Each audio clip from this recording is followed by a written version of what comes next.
జగన్ గారి ప్రభుత్వం ఇప్పుడు కూడా వచ్చినట్టయితే ఇప్పుడు మా పిల్లోడు ఉన్నాడు. జగన్ గారి ప్రభుత్వంలో మా పిల్లోడికి మేము ఫీజులు కూడా కట్టలేదు, జగన్ గారే కట్టారు. సంవత్సరానికి 15,000. ఇప్పుడు వాళ్ళ ఫీజుల కోసం మేము నానా తంటాలు పడి మేము ఇచ్చేసుకోవాల్సి వస్తుంది. జగన్ గారి హయాంలో పిల్లలు ఎలా ఉన్నారు, ఈ హయాంలో పిల్లలు ఎలా ఉన్నారు ఒకసారి వేరియేషన్ చంద్రబాబు నాయుడే చూసుకోవాలి. ఇప్పుడు నేను సీఎం అయిపోయాను, నాకు 40 సంవత్సరాల ఇండస్ట్రీ ఉంది, నేను అంతా సృష్టిస్తాను, అన్నీ చేయగలను అని మా కళ్ళబొల్లి మాటలు చెప్తున్నాడే తప్ప అది ఒక్క హామీ కూడా నెరవేర్చిన పాపం లేదు. 3 సిలిండర్లు అన్నాడు, ఎకనామం పెట్టాడు. అమ్మఒడి అని అన్నాడు, ఎకనామం పెట్టాడు.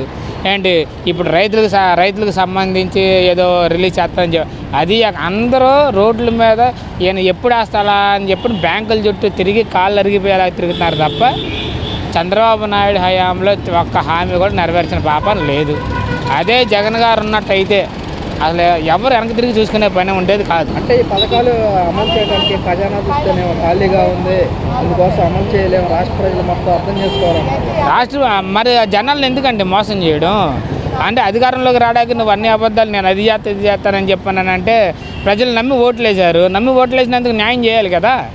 న్యాయం చేయకోకుండా నేను ఇప్పుడు ఇవ్వను, నేను వచ్చే సంవత్సరం ఇస్తాను. మన పార్థసారథి గారు మినిస్టర్ గారు కూడా ప్రెస్ మీట్ పెట్టి చెప్తున్నాడు, ఈ ఏడాది అమ్మఒడి లేదు, వచ్చే సంవత్సరం. అంటే ఇప్పటికీ ఒక సంవత్సరం పోయినట్టే, ఇంకా 4 సంవత్సరాలు మహా అయితే, లేకపోతే 3 సంవత్సరాలు. మళ్ళీ మాటలు దాట వేస్తూ ఉంటారని చెప్పని మాకు నమ్మకం కుదిరిద్దిగా. మాకు నమ్మకాలు పోతాయి కదా. మేము ఓట్లు వేసినందుకు మా చెప్పుల్లో మేము కొట్టుకోవాలి. ఎన్నికల ప్రచారాల్లో ఎంతమంది పిల్లలు ఉంటే అంతమందికి 15,000 ఇస్తామని చెప్పారు. ఇంతవరకు ఏది అమలు చేయట్లేదని జగన్మోహన్ రెడ్డి గారు నేను అనుకుంటున్నాను. ఆ మినిస్టర్ ఎవరో ఒక అతను ఉన్నాడు, ఆ సైకిల్ మీద వెళ్తాడు. ఆ సైకిల్ మీద వెళ్ళి ఇంటింటికి వెళ్ళిపోయి అది మీ ఇంట్లో నీకు 15,000, నీకు 15,000, నీకు 15,000, ఆడపిల్లలు కనపడితే నీకు 18,000. ఇప్పుడు జగన్మోహన్ రెడ్డి గారు కోరుబాటు అని చెప్పేసి నిర్వహించారు, ప్రజల్లోకి వస్తున్నారు. సంక్రాంతి నుంచి ఎలా ఉండబోతుంది అంటారు ఏంటి? జగన్ గారిని ప్రజలు ఓడించలా. అదేంటంటే ఏదో స్కామ్ జరిగింది, ఈయన అధికారం సాధించాడు. జగన్ గారు ఓడిపోయిన ప్రజల్లో ఇప్పటికీ సీఎంగానే ఉన్నారు. ఎందుకని జగన్మోహన్ రెడ్డి గారు సీఎంగా ఉన్నప్పుడు బయటకు వస్తే ప్రజాదరణ వేరు, ఆయన అధికారంలో లేకపోయినా కానీ ఎందుకని ప్రజలు అంతా ఆయన వైపు అన్న చేసిన మంచి పని అండి. ఇప్పుడు ఆయన అధికారం ఎక్కిన తర్వాత కరోనా వచ్చింది. కరోనా వచ్చినప్పుడు ఎలా చేశాడంటే అనేది అందరూ చూశారు ఇక్కడ. తర్వాత ఆయన అధికారంలోకి వచ్చిన తర్వాత 2 సంవత్సరాలు కరోనాలో పోయింది. ఆ కరోనాలో ఎంత ఇబ్బంది పడ్డారు ప్రజలు, ఎంత నష్టమైంది ఏంటనేది అందరికీ తెలుసు. ఆ కష్టకాలంలో కూడా పథకాలు ఆపకుండా అందరికీ వర్తించేలాగా కులం చూడడం, మతం చూడడం, ప్రాంతం చూడడం, పార్టీ చూడడం మా సిద్ధాంతం ఇది అని ఆయన అలా పేరు నిలబెట్టుకున్న నాయకుడు అనమాట. ప్రజల్లో చిరస్థాయిగా నిలిచిపోయే నాయకుడు ఆయన. మొన్న వరదలు వచ్చినాయి. ఇప్పుడు వరదలు వచ్చినాయి, రాజరాజపేట ఇవన్నీ మొత్తం ధర్నా ఒకటి జరిగింది. మేము చెప్పాము బాధలో. జగన్ గారు వారధి బ్రిడ్జి మీద నుంచి వెళ్తూ ఉంటే రోడ్డుకి అడ్డం పడిపోయి కాళ్ళ మీద పడిపోయారు. అదే వాళ్ళ చెప్పిన మాట నిలబెట్టుకున్న నాయకుడు ఎవరైతే ఉన్నారని అది జగన్మోహన్ రెడ్డి గారు ఒక్కళ్ళే. అది సంపాదించుకోవాలని అంటే ఒక ఇది ఉండాలి. జమిలీ ఎలక్షన్స్ అంటున్నారు, వైఎస్ఆర్ కాంగ్రెస్ పార్టీ మరి మేము ఈసారి జమిలీ ఎలక్షన్స్లో గెలుస్తాము, ప్రజల శాతం 40% ఓట్ బ్యాంక్ మారైపోయింది, ప్రజలకు ఇచ్చిన పథకాలు ఇంకా గుర్తు చేసుకుంటున్నారని చెప్పేసి జగన్మోహన్ రెడ్డి గారు అంటున్నారు. వాస్తవమే అది. జమిలీ ఎలక్షన్లు దేనికి వచ్చినాయన్నా?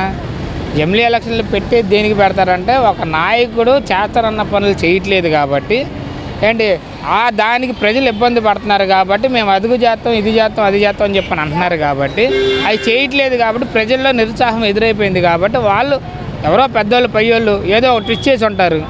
దానికి పయ్యోళ్ళు ఇప్పుడు కేంద్రం ఉంది. కేంద్రానికి ఏమైంది? మీ కూటమి ప్రభుత్వమే కదా. మీ కూటమి ప్రభుత్వం నువ్వు కేంద్రం నుంచి సంతకం పెడితే కూటమి ప్రభుత్వం ఏదో చేస్తుంది కదా. అవన్నీ చేయకోకుండా మేము అది చేసుకుంటాం, ఇది చేసుకుంటాం అని చెప్పానని వీళ్ళు ఏమంటున్నారంటే జమిలీ ఎలక్షన్లో దేనికి వస్తాయి అంటే వీళ్ళు చేయట్లేదు కాబట్టి ప్రజలు ఇంకొక నాయకుని ఎన్నుకుంటే ఆస్కారం ఉండేది కాబట్టి జమిలీ ఎలక్షన్లో పెట్టే అవకాశం ఉందని అనుకుంటున్నాం. ఇప్పుడు 2019 ఎన్నికల ముందు జగన్మోహన్ రెడ్డి పాదయాత్ర చేసి 151 సీట్లు గెలిచారు. ఇప్పుడు ప్రజల్లోకి వస్తున్నారు, ప్రజల తరఫున పోరాడుతూ ఉన్నారు. ఈసారి మరి ఎలా ఉండబోతుంది అంటారు? మాది ఒకటే సిద్ధాంతం. మేము అంతకుముందు ఒకటే చెప్పాం, ఇప్పుడు ఒకటే చెప్తున్నాం. మేము ఫస్ట్ నుంచి వైనాట్ 175 అని చెప్పని అనుకున్నాం. స్టిల్ ఇప్పుడు వైనాట్ 175 ఇప్పటికీ చెప్తాం. ఎందుకంటే నెక్స్ట్ ఎలక్షన్లో టీడీపీకి 1 సీటే పరిమితం చేస్తారు ప్రజలు. ఇది మటుకు పక్కా. వాలంటీర్ విషయానికి వస్తే మీరేమంటారు? వాలంటీర్లని మోసం చేసింది చంద్రబాబు నాయుడు అన్న. ఎందుకంటే వాలంటీర్లకు అదే చెప్పాను కదా, ఇప్పుడు మినిస్టర్ గారు సైకిల్ వేసుకొని వెళ్తున్నారు, ఆయనే కదా మీ వాలంటీర్లకు 10,000 జీతం ఇస్తాము. అన్నీ ఉన్నాయి ప్రజల దగ్గర, అన్ని వీడియోలు ఉన్నాయి, ఇప్పుడు సోషల్ మీడియా ఉంది, అన్నిట్లో అన్నీ వచ్చేస్తున్నాయి కదా. ఆయన వెళ్ళి ఇంటికి వెళ్ళి మీరు వాలంటీరు, ఆయన 5,000 ఇచ్చాడు, మేము 10,000 ఇస్తాము అని చెప్పానని ఒక లెటర్ చూపించాడు. ఒక లెటర్ చూపించిన తర్వాత ఇప్పుడు ఆ వాలంటీర్లు తీసుకోవట్లా. ఇప్పుడు నా ఫ్రెండ్సే ఉన్నారు వాలంటీర్లు, ఏంటన్నా వెళ్ళట్లేదు ఏంట్రా, మీరు డ్యూటీలకు వెళ్ళట్లేదు, తీసుకోలేదు ఏంటంటే మాకు బాగా 3 నామాలు పెట్టాడన్న అని చెప్పి నేను బాధపడుతున్నారు. వాలంటీర్స్ మరి భిక్షాటన కూడా చేస్తున్నారు. ఇప్పుడు ఎన్నికల ప్రచారాల్లో ఏతన కింద 10,000 ఇచ్చి కొనసాగిస్తామన్నారు. ఇప్పుడు వరకే మమ్మల్ని పట్టించుకోవట్లేదని చెప్పారు. లేదండి, ఆయన చెప్పే మాటలు వీళ్ళు నమ్మారు కాబట్టి ఎవరేం చేయలేరు. ఇప్పుడు జగన్ గారి హయాంలో మీకు శాలరీ అనేవి వచ్చినాయి, ఆయనే పెంచుతానని చెప్పాను అన్నాడు, విడతలుగా పెంచుకుంటూ వెళ్తానన్నాడు. ఏంటంటే ఒకేసారి 10,000 అనేపాటికి మన వాళ్ళు కొద్దిగా ఇదైనట్టున్నారు.